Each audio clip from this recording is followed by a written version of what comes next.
Oh, howdy all, grab yourselves a beer. It's time for some Path of Exile discussion. Today I wanted to take a quick tour through the Indomitable Hideout. This is the new cash store only hideout that was released today.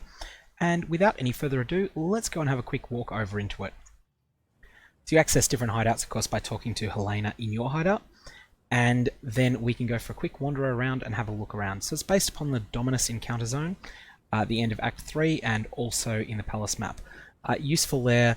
I don't think you'll use that bottom area for anything, but if in the event that you do, it does appear that you can flame dash out of it, which is not something you can normally do in this encounter in the real game. At least from memory you can't. It's a very large and very busy hideout. So it's not one of the largest hideouts in the game. I think that still goes to be the Sunspire and the Arboreal hideouts, but it's fairly big. You'll see here there's the location for the map device, not the most convenient place for one, and obviously the default position of your stash is nowhere nearby. There's no vendors near it, but you can always move that if you want.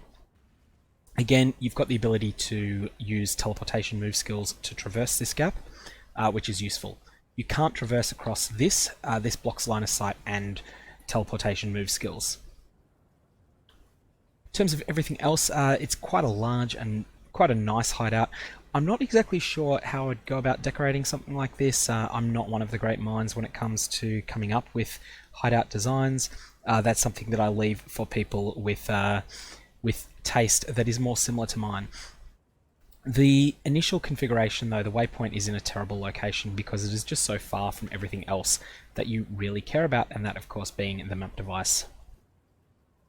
That, however, is easily solved, and I think if I was running this as my daily hideout, I'd probably put the map device somewhere like this, which I might just check that you can actually do that, because that would be disappointing if you're not able to do so.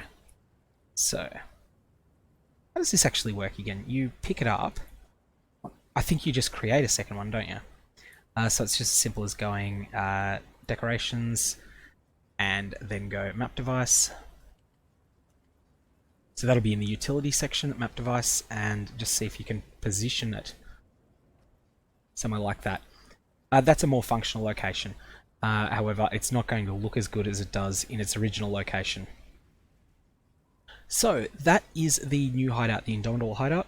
If you've got any questions or comments about it, definitely feel free to let me know in the comments below. Otherwise, I'm going to leave it there, and I hope you have a good one.